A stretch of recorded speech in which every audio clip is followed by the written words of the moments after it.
मुझे अबला न कह देना, मैं सिंहों की सवारी हूँ। कभी हूँ प्रेम का सागर, कभी केसर की क्यारी हूँ। मुझे अबला न कह देना, मैं सिंहों की सवारी हूँ। कभी हूँ प्रेम का सागर, कभी केसर की क्यारी हूँ। दया का द्वार, ममता की घनेरी छाँव हूँ मैं तो। दया का द्वार, ममता की घनेरी छाँव हूँ मैं तो। नहीं पहचानते मुझको, सृजन करता तुम्हारी हूँ। नहीं पहचानते मुझको, सृजन करता तुम्हारी हूँ। नमस्कार मित्रों, मैं ममता वाजपेयी भोपाल से। मेरी हरी भरी छत पर आपका स्वागत है। तो आज मैंने जो मुक्तक सुनाया, मैंने सृजनकर्ता की बात कही। स्त्री संसार की सृजन करता है और वैसे ही प्रकृति, नेचर भी संसार की सृजन करता है। तो आज का ये जो वीडियो है, ये इसका विषय है कि बिल्कुल खाली प्लेन छत पर, जहाँ की एक भी गमला नहीं है, उस पर हम गार्डनिंग की शुरुआत कैसे करें। और ये एक रिक्वेस्टेड वीडियो है, तो मैं साथ में बगिया भी दिखाती जाऊंगी और कैमरा घुमाती जाऊंगी। और जिन्होंने ये रिक्वेस्ट की है, अमुक्ता जी हैं, जिन्होंने अपनी छत पर गार्डनिंग शुरू की और मेरे वीडियो देख के वो इंस्पायर हुई और उनकी छत पर एक भी प्लांट नहीं था। उन्होंने कुछ कुछ चीज़ें अरेंज की, गार्डनिंग की शुरुआत की और कुछ गलतियाँ की। और उसके बाद वो बहुत हताश हो गई और उन्होंने मुझे अपना वो वीडियो भेजा। तो और उन्होंने प्रश्न किया कि वो शायद नहीं कर पाएंगी छत पर गार्डनिंग। तो मैं यही कहना चाहती हूँ कि इस तरह निराश होने की ज़रूरत नहीं है। हम थोड़ी सी शुरुआत करते हैं और निराश हो जाते हैं। जरा सी गलती हुई और हम निराश हो जाते हैं, तो निराश होने की ज़रूरत नहीं है। गलतियाँ सबसे होती हैं। मैं फिर से एक बार, आज मैं जो वीडियो बना रही हूँ, मैं ये सोच कर बना रही हूँ कि उन गार्डनर्स के लिए कि जिनकी ज़ीरो नॉलेज है, मतलब उन्हें ये भी नहीं पता मिट्टी का टेक्सचर, बीज, बेल, पौधों के नाम भी ठीक से नहीं पता, मैं उनको मद्देनजर रखते हुए, ध्यान में रखते हुए मैं वीडियो बना रही हूँ। तो कैसे करें शुरुआत? पहला, जब गार्डनिंग कर रहे हैं तो क्या क्या जानकारी चाहिए आपको, वो मैं बताती हूँ। कि सबसे पहले तो थोड़ा सा नेचर से जुड़ने की आदत होना चाहिए। आप बहुत अच्छे से देखें पेड़ पौधों को, नेचर से जुड़ें, उन्हें फील करें। आप फील करेंगे तो आपको चीजें जल्दी समझ में आएंगी। और नंबर 2, कि मिट्टी का टेक्सचर समझें। क्या क्या चाहिए गार्डनिंग के लिए? 2-3 चीजें जरूरी चाहिए। नंबर 1 तो चाहिए हमें मिट्टी। सबसे पहले हमें मिट्टी चाहिए। तो मिट्टी कैसी कैसी होती है, पौधे को, किस पौधे को कौन सी मिट्टी चाहिए, इस बारे में थोड़ा सा हम गूगल पे सर्च करें या जानकारों से पूछें, या बहुत सारे वीडियो उपलब्ध हैं, मिट्टी की जानकारी लें। फिर खाद, मिट्टी है तो बिना केवल मिट्टी में प्लांट नहीं होगा। दूसरे नंबर पे हमें खाद चाहिए। नंबर 1 मिट्टी चाहिए, अच्छी मिट्टी चाहिए, खाद चाहिए। जब हम उसमें खाद मिला देंगे, मिट्टी की अगर बात करेंगे तो डिटेल में मिट्टी कितने तरह की होती है वो मैं फिर किसी वीडियो में बताऊंगी, क्योंकि सब कुछ अगर इस वीडियो में बताया तो वीडियो बहुत बहुत लंबा हो जाने वाला है। तो मैं शॉर्ट में आज बताती हूँ, फिर मैं इसकी एक सीरीज बताऊंगी, फिर मैं मिट्टी पे भी बात करूंगी। तो मिट्टी चाहिए, खाद चाहिए और थोड़ी बहुत दवाई भी चाहिए, पेस्टिसाइड भी चाहिए, क्योंकि बिना दवाई के बागवानी होती नहीं है। जैसे हमारा जीवन है, जैसे पेड़ पौधों का जीवन है, उनके साथ ही कीट पतंगों का भी जीवन जुड़ा है। मौसम आएगा, हम पेड़ पौधे लगाएंगे, कीट पतंगे होंगे ही होंगे। और वो एक पूरा विज्ञान है, कृषि विज्ञान है, जिसे धीरे धीरे समझना होगा। ये वीडियो बस पहला कदम है आपको समझाने के लिए। तो वही सोच के आप सुने और फिर जुड़े रहें, मैं समय समय पर बताती जाऊंगी। तो मिट्टी हो गई, खाद हो गई, दवाई हो गई। कौन सी खाद, कौन सी दवाई, कौन सी मिट्टी, ये भी मैं डिटेल में बताऊंगी, लेकिन अभी आप शॉर्ट में सुन लें। इसके अलावा वो जगह, छत में वो डायरेक्शन, सन का डायरेक्शन जहां आप रख रहे हैं, और कुछ टूल्स। और उसके बाद बात आती है कि कौन कौन सी सब्जियां जिनसे कि हम शुरुआत करना चाहेंगे। बागवानी में अपनी इसलिए दिखा रही हूँ कि जो हम डिक्टेट करके बोल के बताएंगे उससे बेहतर है कि सामने आप प्रमाण देखिए। आप ये एक छोटा सा पॉट है मेरा, ये सिंक है, वॉश बेसिन है पुराना, और उसमें ये एक बेल उगाई थी। और देखिए आप इसमें अगर आप थोड़ा नोटिस करेंगे तो मैंने कितना ऊपर से कचरा डाल रखा है इस पे पत्तों का। ये एक तरह से मल्चिंग है, क्योंकि ये देखिए बेसिन बहुत छोटा है, इसमें एक सेम की बेल उग आई है। मैंने बोई नहीं थी, मैं इतने छोटे कंटेनर में बोती नहीं हूँ, पर उगाई तो मैंने एक्सपेरिमेंट किया कि चलो मैं इस पर मल्च करती हूँ। और मैंने इसको देखिए ये एक किसी पुराने पेड़ की कटिंग की टहनी इसमें गाड़ दी है और ये यहाँ तक पहुँच गई है, आगे ये इस जाल पे टच कर लेगी। तो पूरी व्यवस्था की जाती है, ऐसा नहीं है कि बस पौधा लगा के छोड़ दिया जाता है। तो जो लोग नए हैं वो किस चीज से शुरुआत करें? जो आसानी से उगने वाली सब्जियां। नंबर 1 बैंगन, आप बैंगन लगा दें, गारंटीड आप बिल्कुल सफल हो जाएंगे। नंबर 2 तोरी, ये देखिए तोरी आसानी से लगने वाली है, करेला लग जाएगा। बैंगन, तोरी, करेला, और वो सेम भी जिसे मैं एक तरह से कहती हूँ बेशर्म पौधा, ढीठ पौधा एकदम, आप डाल देंगे कहीं भी लग जाएगा। लौकी थोड़ी सी मेहनत मांगती है, पर ये आप लगाकर जरूर देखें, इनमें विशेष केयर नहीं है। और आपकी ये पोई की भाजी, इसे मालाबार स्पिनच कहते हैं, आप ये लगा के देखें। बस आप इतने से ही शुरू करें।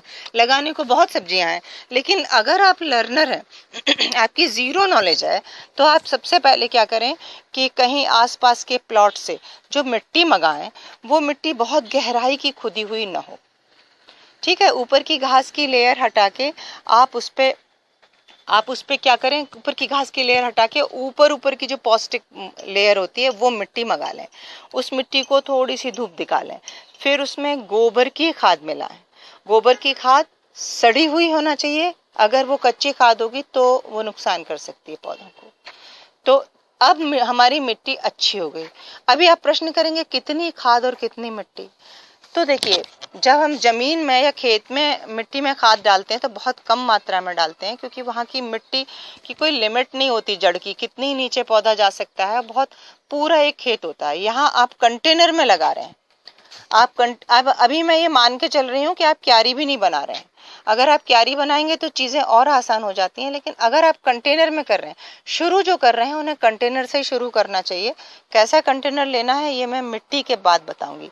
तो सबसे पहले तो अगर आप कंटेनर में या किसी खोखे में ये बहुत छोटी सी क्यारी बना के डाल रहे हैं, तो जो मिट्टी बनाए उसमें खाद ज्यादा चाहिए ही चाहिए, क्योंकि हम उसको कम जगह दे रहे हैं, तो हमारी मिट्टी बहुत रिच होना चाहिए। और एक बार हम अच्छी रिच मिट्टी बनाएंगे, रिच का मतलब हो जाता है कि अगर 2 तगाड़ी मिट्टी है तो आप 1 तगाड़ी खाद उसमें डाल दीजिए, 2 पार्ट मिट्टी के तो 1 पार्ट गोबर की खाद के। और मैं बहुत आसान बताती हूँ, ना मैं कोकोपीट कह रही हूँ, ना मैं परलाइट, ना वर्मिकुलाइट, मैं कुछ भी नहीं बोल रही, सिर्फ मिट्टी और खाद। और सच मानिए, मैंने अपनी गार्डनिंग शुरू की, आज तक मैंने कभी कोकोपीट नहीं मंगाया। आपको छत इतनी हरी भरी दिख रही होगी, और गोबर की खाद अपने आप में संपूर्ण है। अच्छी बढ़िया खाद आप लाइए और अच्छी मिट्टी लाइए, और बस ऊपर से आप फिर और कुछ केयर होती है जो मैं समय समय पे बताती रहूंगी, एक दिन में ऐसे सब कुछ नहीं। आप बस शुरुआत इतना कीजिए कि 2 पार्ट मिट्टी 1 पार्ट गोबर की खाद मिला के एक कंटेनर में भर दें, और उसमें आप बैगन लगा सकते हैं, मिर्च लगा सकते हैं। अगर लौकी और करेला और तोरी लगा रहे हैं तो मैं सच बताऊं, लौकी के लिए इतना बड़ा कंटेनर चाहिए। अब मैं इसका ये तो मैं नहीं बता सकती, शायद 18 या 20 इंच ऊपर होगा, और चौड़ाई भी काफ़ी ज़्यादा 20-25 या 24 ही चौड़ाई होगी। इससे छोटे कंटेनर में आप लौकी तोरी न लगाएं। आप लर्नर हैं, पहली बार आप छोटे गमले में लगा देंगे, वो नहीं होगी। और अगर हुई भी तो एक लौकी तोरी लग के, और वो इतनी सारी मेहनत आपकी किसी काम की, मजा ही नहीं आएगा। ये कम से कम बोल रही हूँ, मैं तो बहुत बड़े कंटेनर में लौकी तोरी लगाती हूँ, अदरवाइज मैं लगाती ही नहीं हूँ कंटेनर में। मैंने इसीलिए क्यारियां बनाई हैं, और मैंने सबका बेस, सारी बेलों का बेस इन क्यारियों में दिया है, तो बेलों को भरपूर मिट्टी मिलती है और वो सीजन भर सब्जियां देते हैं। आप मिट्टी ला रहे हैं, आप मेहनत कर रहे हैं, और कंटेनर छोटा ले लिया आपने, तो आपकी मेहनत बेकार गई, कुछ नहीं मिलने वाला आपको। तो सीधी सीधी बात है कि आप अगर लौकी तोरी लगा रहे हैं, करेला भी लगा रहे हैं, मैं एक बार फिर से अपना करेला दिखाती हूँ। देखिए आप कितने बड़े कंटेनर में लगा है करेला,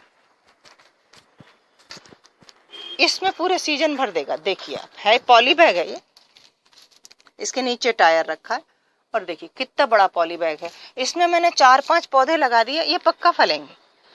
और ये लौकी तो मेरी इसमें क्यारी में लगी है। तो अगर कंटेनर में शुरू कर रहे हैं तो बैगन लगा दीजिए। ये देखिए मैंने गमले में बैगन लगाया है, पोई की भाजी भी लगाई। अगर इतने बड़े गमले में बैगन लगाएंगे बहुत अच्छा हो जाएगा। अगर वो 18 इंच के 12 इंच के जो बैगन गमले लाते हैं, मैंने उनमें भी लगा के देखा, उनमें हो जाता है, 12 इंच 18 के में हो जाता है, लेकिन कम फल आते हैं, उतने हेल्दी फल नहीं आते। तो मैं तो किसी को ये नहीं बोलती कि आप 12 और 18 इंच के लें, आप उससे भी बड़े 18 इंच लंबाई भी है तो चौड़ा तो लो गमला, ये इतना बड़ा गमला लो, और फिर आप बैगन या मिर्च लगा लो। मिर्च में कुछ रोग लगते हैं जिसके बारे में बाद में बताऊंगी। बैगन में बहुत कम रोग लगते हैं, बैगन आसानी से। आप कुछ नहीं लगा सकते, 4 बैगन से शुरुआत करें। एक बड़ा सा टब रख लें, 4 गमले इतने बड़े रख लें, 4 पेड़ बैगन के लगा दें। एक बड़ा सा टब रख लें जिसमें करेला या लौकी तुरई लगा दें, और ज़्यादा कुछ नहीं लगाएं। यहाँ से आप शुरू करेंगे तो आप पक्का सक्सेस होंगे। मेरी जो व्यूवर है, मैंने ये वीडियो बनाया है उनके लिए, उनके बहाने औरों को भी बहुत कुछ जानने को मिलेगा।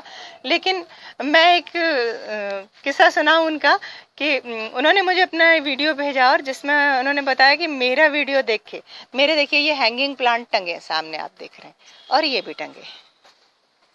तो उन्होंने मेरे हैंगिंग प्लांट रखे हुए देखकर अपने इंडोर प्लांट लाके छत पे टांग दिए। मुझे बहुत दुख है कि समझने में उनसे गलती हुई और उनके एक दिन में ही प्लांट जल गए, और वो कह रही थी कि बस आपका वीडियो देखा और उन्होंने ये टांग दिए।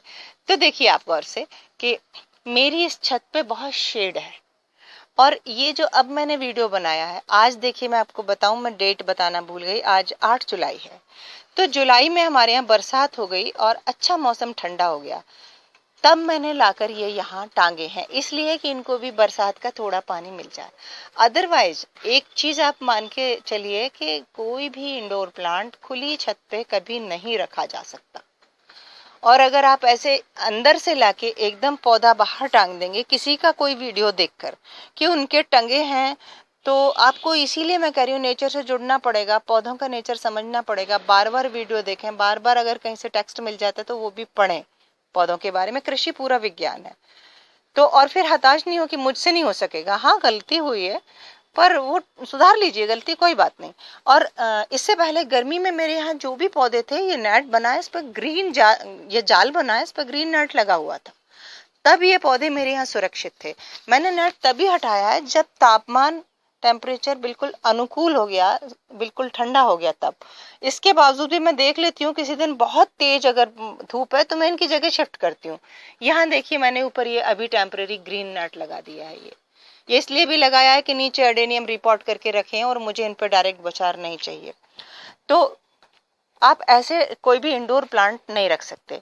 अब दूसरी बात, उन्होंने भिंडी की पौध बोई थी और छत पर रख दी थी, तो भिंडी की पौध छत पे लाके खुली धूप में आप, हाँ, जून का आखिरी सप्ताह और इतनी तेज धूप में अगर आप ये करेंगे कभी नहीं सक्सेस होगी। एक बहुत ही कॉमन सी जानकारी है, कोई भी पौध, जैसे कि हमारा नवजात शिशु विशेष केयर मांगता है, नवजात शिशु पौध भी नवजात शिशु है।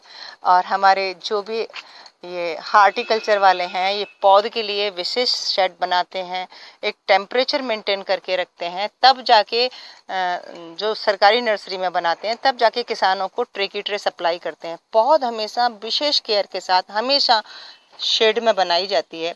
ये पौध कैसे बनाई जाती है, क्या मिट्टी रखी जाती है, कैसे सीड डाले जाते हैं, फिर उनको कैसे पानी देते हैं, इस सब पर भी मैं बात करूंगी। पर आज की वीडियो के लिए बस इतनी जानकारी कि आप अगर क्यारी बना लें तब तो बहुत ही अच्छा है। मैं अभी क्यारी पे आई नहीं हूँ, मैं कह रही हूँ आप कंटेनर गार्डन कीजिए और आप मिट्टी सही लीजिए, मिट्टी में खाद ये बनाइए और पॉट की साइज सही लीजिए। और अगर प्लास्टिक का पॉट ले रहे हैं, अंत में ये ज़रूरी बात, तो उसमें कई जगह होल होना चाहिए। अगर उसमें होल नहीं है तो प्रॉपर ड्रेनेज नहीं होने से या प्रॉपर ऑक्सीजन नहीं मिलने से भी पौधा उतना हेल्दी नहीं रहता है। तो उम्मीद है कि आज के लिए ये जानकारी बहुत है, और मैं अगले वीडियो में फिर इसी विषय पे बताऊंगी कि पौध कैसे बनाएं, और फिर थोड़े बड़े पौधे हो जाएं तो तब क्या करें, और उसके बाद अगर उन पे थोड़ा भी कोई रोग वोग आता है तो तब क्या करें। और उम्मीद है कि वीडियो पसंद आया होगा, और अगर आप नए हैं मेरे वीडियो पर तो मुझे सब्सक्राइब कर लें, लाइक करें, वीडियो को शेयर करें और सब्सक्राइब तो प्लीज कर ही लें। नमस्कार।